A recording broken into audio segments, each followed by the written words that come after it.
G'day, here's a small parcel of Boulder Opal from Queensland. Rules in millimetres, material's been wetted. Some of this is offcuts, some of it's been rubbed. It's basically just been sold as a little parcel. It's from a very old Tata.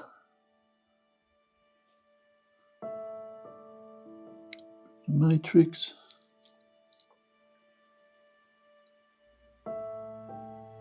Some of these are only small, of course. Another piece of matrix.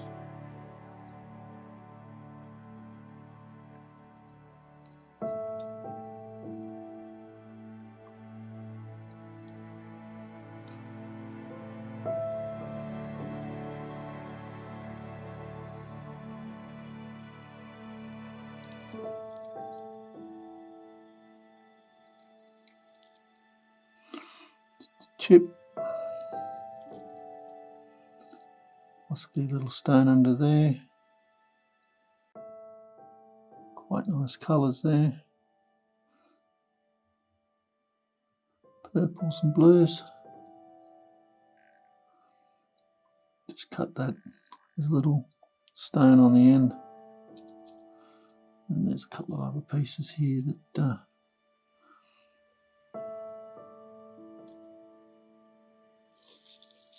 just throw those in. Cheers.